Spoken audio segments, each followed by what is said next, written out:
Good morning to all of you. आज हम एक नए टॉपिक एनालिसिस ऑफ वेरिएंस पे बात करेंगे।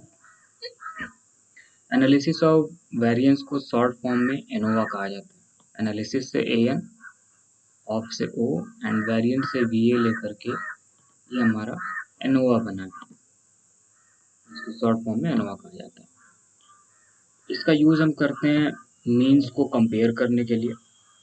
ये टेक्निक है जो हमें अलाउ करता है कि मोर देन टू मीन्स, अगर दो से ज़्यादा मीन्स हैं तो भी हम इनको साइमल्टेनियसली मतलब एक साथ कंपेयर कर सकते हैं। अगर दो से ज़्यादा मीन हो, 4 हो, 5 हो, 10 हो, 15 हो, चाहे जितने भी मीन्स हो, हम उनको एक ही बार में कंपेयर कर सकते हैं। इसीलिए हम इसको क्या कहते हैं, एनालिसिस ऑफ वेरिएंस को powerful statistical tools for test of significance. The test of significance based on T distribution, जो test of significance T distribution पे जो बेस्ड होता है, एडिक्वेट प्रोसीजर है for testing the significant difference between two sample means. अगर दो sample means को हमें उनके बीच में टेस्ट ऑफ सिग्निफिकेंस का प्रोसीजर यूज करना है तो टी डिस्ट्रीब्यूशन जो है वो एडिक्वेट प्रोसीजर है हमारे लिए। But in the situation when there are two or more than two samples to be considered at a time, जब दो या दो से ज़्यादा सैंपल को हम एक साथ कंसिडर करते हैं तो हमें किसी अल्टरनेटिव प्रोसीजर की जरूरत पड़ती है अपने हाइपोथेसिस को टेस्ट करने के लिए। जब क्या हो कि सारे के सारे सैंपल्स एक ही पॉपुलेशन से लिए गए, यानी कि अगर दो से ज़्यादा सैंपल हो जाते हैं जो सेम पॉपुलेशन से लिए गए हैं तो उस टाइम पे हमें अपने हाइपोथेसिस को टेस्ट करने के लिए किसी अल्टरनेटिव प्रोसीजर की ज़रूरत पड़ती है। सपोज डैट कि किसी फील्ड एक्सपेरिमेंट में जो है 4 फर्टिलाइजर जो है, जो फर्टिलाइजर्स हैं उनके 4 अलग अलग डोजेस हम जो ले रहे हैं और उनकी इफिशियंसी को हम कंपेयर करना चाहते हैं। फर्टिलाइजर जो हम अप्लाई कर रहे हैं पैडी के प्लॉट्स पे अप्लाई कर रहे हैं और हर फर्टिलाइजर यानी जो हर डोज है अलग अलग जो उसका लेवल है वो उसको 6 टाइम्स मतलब 6 प्लॉट में जो है अप्लाई कर रहे हैं। जैसे फर्टिलाइजर 1 का जो हमारा डोज है उसको 6 प्लॉट में, फर्टिलाइजर 2 के डोज को 6 प्लॉट में, फर्टिलाइजर 3 के डोज को 6 प्लॉट में। इस तरह से टोटल जो है जब हम हार्वेस्ट करते हैं तो उस टाइम 24 प्लॉट्स हमारे पास होते हैं जिनकी क्रॉप यील्ड होती है, हम कैलकुलेट करते हैं हर प्लॉट के लिए। तो इस तरह से हमारे पास टोटल 4 ग्रुप्स हो जाते हैं और हर ग्रुप में 6 फिगर्स हैं, क्योंकि हर फर्टिलाइजर को जो है 6 प्लॉट्स में अप्लाई किया गया था। तो एक ग्रुप में यानी फर्टिलाइजर 1 के ग्रुप में 6 फिगर होंगे, फर्टिलाइजर 2 के ग्रुप में 6 फिगर होंगे। अब इस टाइम पे हम ये चाहते हैं कि देखें हम कि कोई डिफरेंस इन ग्रुप्स के बीच में है कि नहीं। We wish to know if there are any difference between these groups, क्या इनके बीच में कोई डिफरेंस है या फिर नहीं है। तो ऐसे प्रॉब्लम्स के आंसर के लिए जो है हमें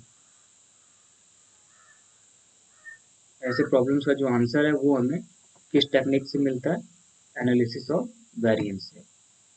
जिसका बेसिक पर्पस है एनालिसिस ऑफ वेरिएंस का is to test the homogeneity of several means, यानी कि जब बहुत सारे मीन्स होते हैं तो उनकी होमोजेनिटी को टेस्ट करना ही हमारा बेसिक पर्पस होता है with the help of analysis of variance means ANOVA. ये जो टर्म है एनालिसिस ऑफ वेरिएंस, इसको सबसे पहले प्रोफेसर आर ए फिशर ने दिया था 1920 में। प्रोफेसर आर ए फिशर को ही फादर ऑफ स्टैटिस्टिक्स भी कहा जाता है और इनके सामने एक प्रॉब्लम था भाई जब ये डील कर रहे थे इकोनॉमिकल डेटा से।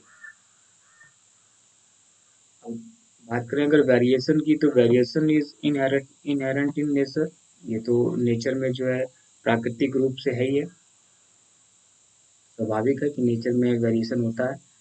The total variation in any set of numerical data is due to a number of causes which may be classified as assignable causes and chance causes।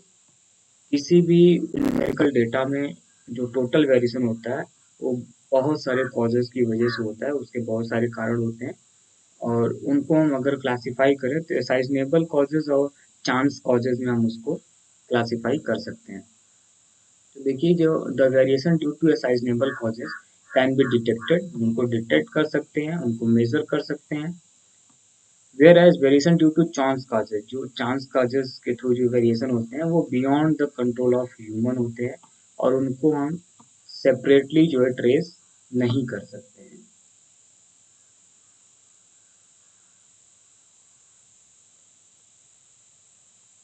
Innova जो है वो सिंपल अरिथमेटिकल प्रोसेस है of sorting out the components of variation in a given data. मतलब कि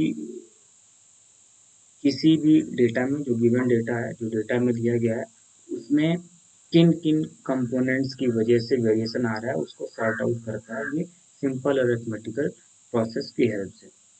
अगर Fisher के words में कहें तो it is a tool by which the total variation may be split up into several physical assignable components.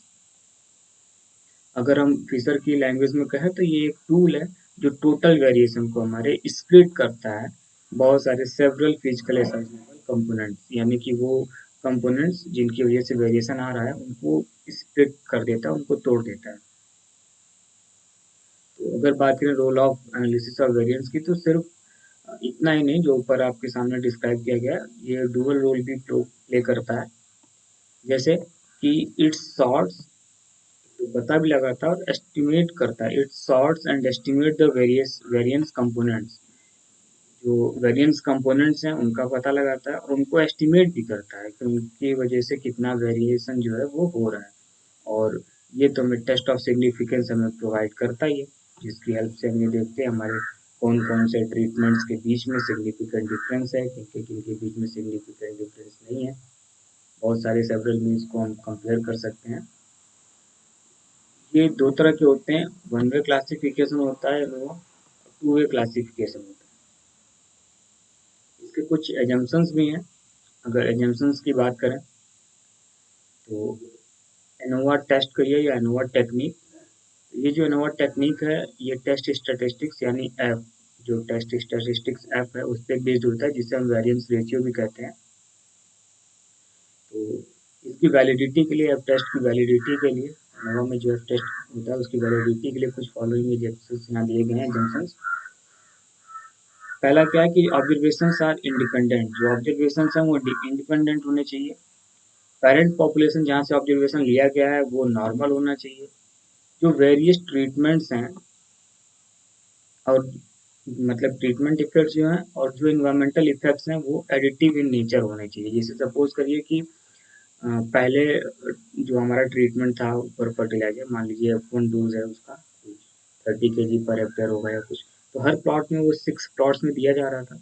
तो हर plot में जो उस ट्रीटमेंट का इफेक्ट है, पहले दूसरे तीसरे पांचवें छठे, उनका नेचर जो एडिटिव होना चाहिए ताकि जो ओवरऑल हम उनका मीन जो इफेक्ट है वो पता कर सकें।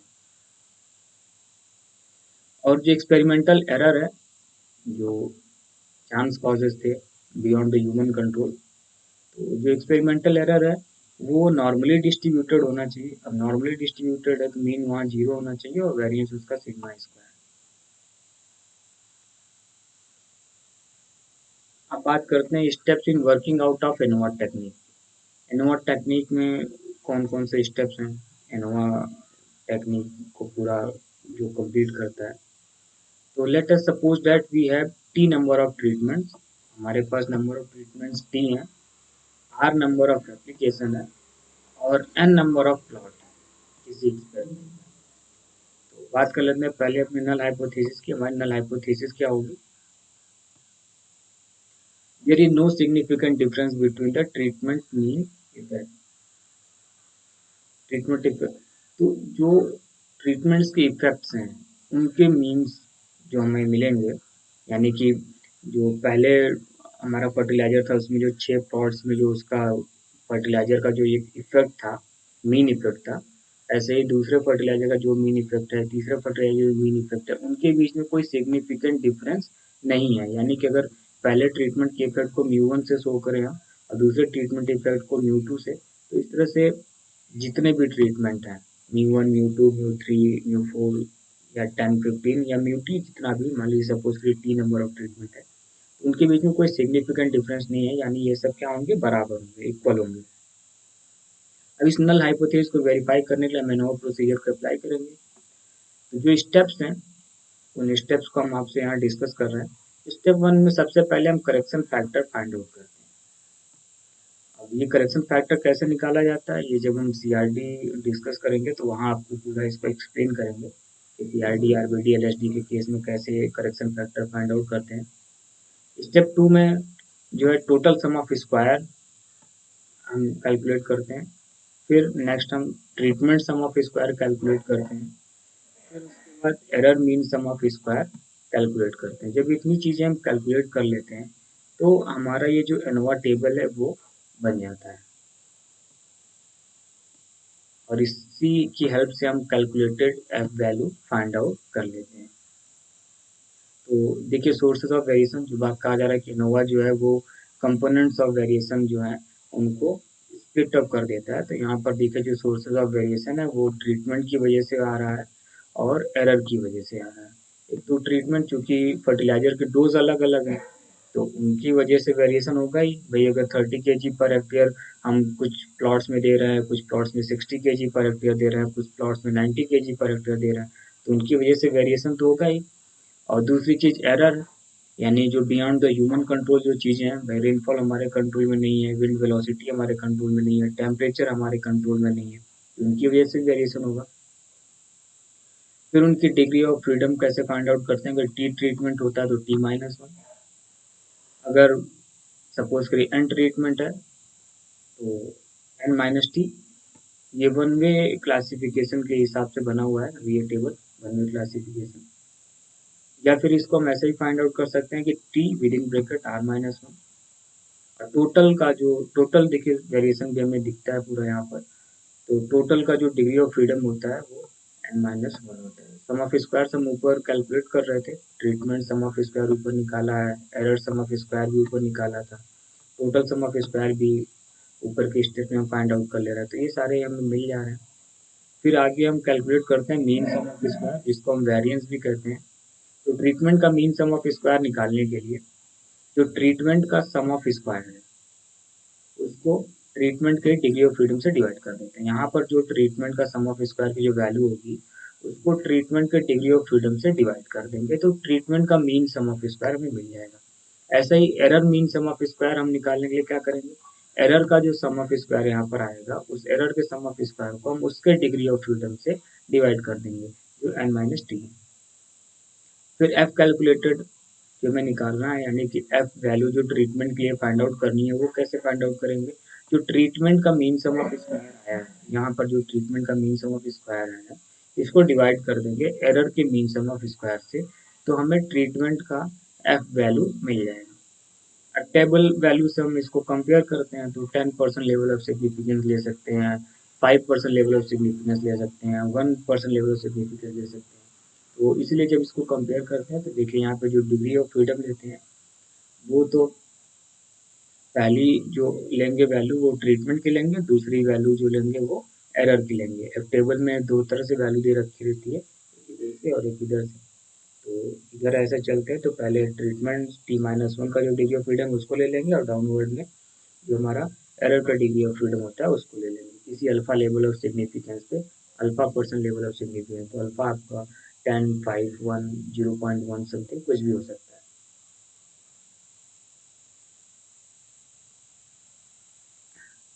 नेक्स्ट जो स्टेप 6 है, स्टेप 6 में हम क्या करते हैं, कंपेयर करते हैं जो हमारी कैलकुलेटेड एफ वैल्यू आई हुई है उसको क्रिटिकल यानी कि टेबल की एफ वैल्यू से हम किसी पर्टिकुलर लेवल ऑफ सिग्निफिकेंस पे, जो ट्रीटमेंट का डिग्री ऑफ फ्रीडम है आपको बताया वहाँ पर, और जो एरर का डिग्री ऑफ फ्रीडम है, तो उसके बिहाफ पे ही हम कहते हैं कि एक्सेप्टेंस या रिजेक्शन नल हाइपोथेसिस में क्या होगा, नल हाइपोथेसिस को हम एक्सेप्ट करेंगे या रिजेक्ट करेंगे। यानी कि कैलकुलेटेड वैल्यू जो हमारी आई हुई है एफ की, और जो एफ की टेबुलेटेड वैल्यू है उसके करस्पॉन्डिंग जो treatment of degree of freedom, जो ट्रीटमेंट का डिग्री ऑफ फ्रीडम, एरर का डिग्री ऑफ फ्रीडम दिया है उसके करस्पॉन्डिंग, तो वहीं से हम उसको ये डिटरमाइन करेंगे कि हमारी नल हाइपोथेसिस एक्सेप्ट होगी या फिर रिजेक्ट होगी। तो कैसे हम कहेंगे कि नल हाइपोथेसिस एक्सेप्ट कब होगी कब रिजेक्ट होगी, वो देखते हैं। स्टेप 7 में हम क्या करते हैं, जो कैलकुलेटेड एफ वैल्यू है अगर वो हमारी कम होती है टेबुलेटेड एफ वैल्यू से किसी सर्टेन लेवल ऑफ सिग्निफिकेंस पे, तो जो हमारी नल हाइपोथेसिस है वो एक्सेप्ट हो जाती है, and hence we may conclude that there is no significant difference between the treatment means. अब क्योंकि कैलकुलेटेड वैल्यू जो है हमारी वो कम है, टेबुलेटेड वैल्यू ज़्यादा है किसी सर्टेन लेवल ऑफ सिग्निफिकेंस पे, तो नल हाइपोथेसिस हमारी एक्सेप्ट हो रही है। जब नल हाइपोथेसिस एक्सेप्ट हो रही है तो हमारा कंक्लूजन क्या होगा कि no significant difference between the treatment means, जो ट्रीटमेंट थे उनके मीन्स के बीच में कोई सिग्निफिकेंट डिफरेंस नहीं है, यानी कि सभी के सभी क्या है, बराबर है। अगर बराबर है, नो सिग्निफिकेंट डिफरेंस, तो बात यहीं पे खत्म हो जाएगी। बट अगर सपोज करिए कि ऐसा होता है कि जो कैलकुलेटेड वैल्यू हमारी आई हुई है एफ की वो टेबल की एफ वैल्यू से ज़्यादा है, तो एच नॉट हमारा रिजेक्ट हो जाएगा। तो जब एच नॉट रिजेक्ट हो गया यानी कि सिग्निफिकेंट डिफरेंस तो है। अब सिग्निफिकेंट डिफरेंस है तो हमारे साथ प्रॉब्लम ये है कि हम ये पता लगाएं कि किन ट्रीटमेंट्स के जो मीन्स है वो सिग्निफिकेंटली डिफरेंट हैं, किन किन ट्रीटमेंट्स के मीन्स के बीच में सिग्निफिकेंट डिफरेंस है और किन ट्रीटमेंट्स के बीच में सिग्निफिकेंट डिफरेंस नहीं है। तो इस प्रॉब्लम को सॉल्व करने के लिए हमें क्रिटिकल डिफरेंस हमें कैलकुलेट करना पड़ता है जिसे हम सी डी कहते हैं। तो स्टेप 8 में हम क्या करते हैं, C D value find out करते हैं। तो सी डी कैसे फाइंड आउट करते हैं, S C D multiply by T,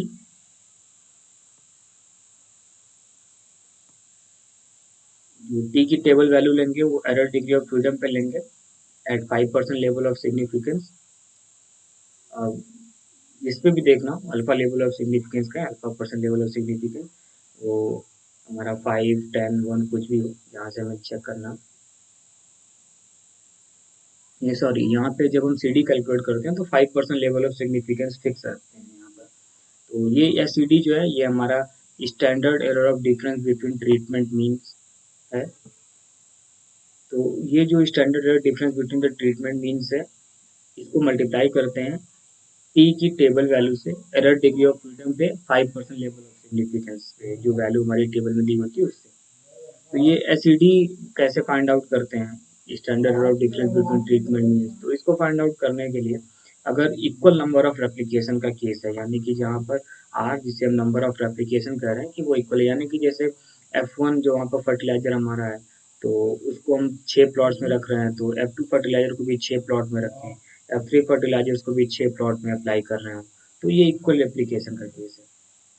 तो इसके लिए क्या होगा कि अंडर रूट 2 ई एम एस अपॉन आर, 2 ई एम एस क्या था, error mean square, error mean square हम लोग एनोवा टेबल में कैलकुलेट किए हुए थे, उसको 2 से मल्टीप्लाई करते हैं, आर जो नंबर ऑफ रेप्लिकेशन होता है उससे डिवाइड करते हैं और फिर उसका स्क्वायर रूट निकाल लेते हैं।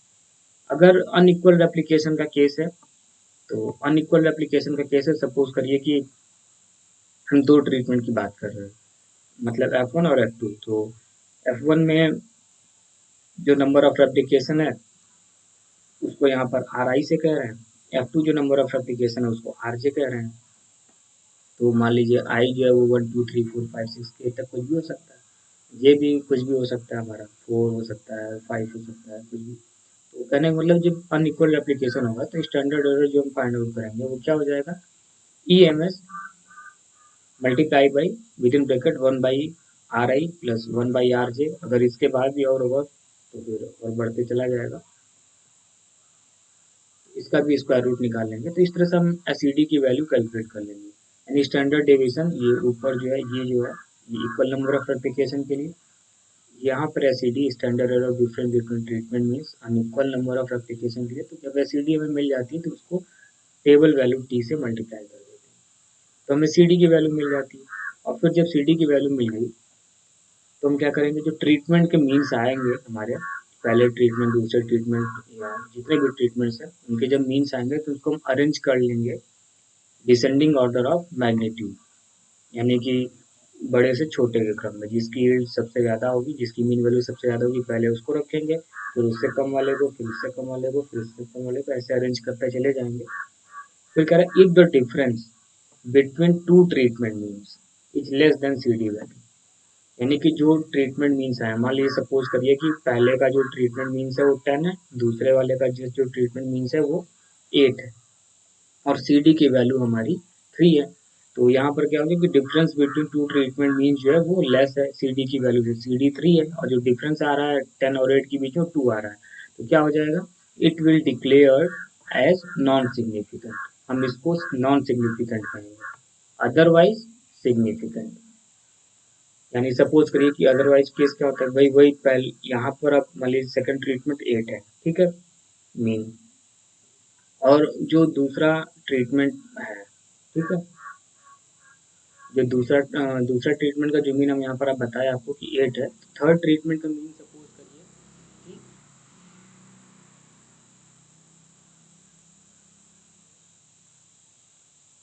कि less than C D value, तो less than C D value है अगर, तो नॉन सिग्निफिकेंट डिफरेंस है।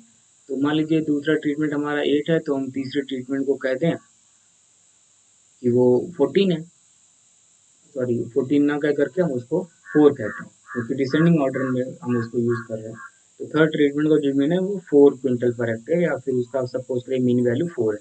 तो 8 और 4, अब इन दोनों ट्रीटमेंट्स के बीच में क्या है, 4 का डिफरेंस है, और सी डी की वैल्यू कितनी है, 3 है, यानी सी डी की वैल्यू से ज़्यादा का डिफरेंस है, तो वहाँ पर क्या कहेंगे हम, सिग्निफिकेंट डिफरेंस है। ओके, देन आज के लिए ये लेक्चर यहीं पे कंप्लीट करते हैं। Thank you.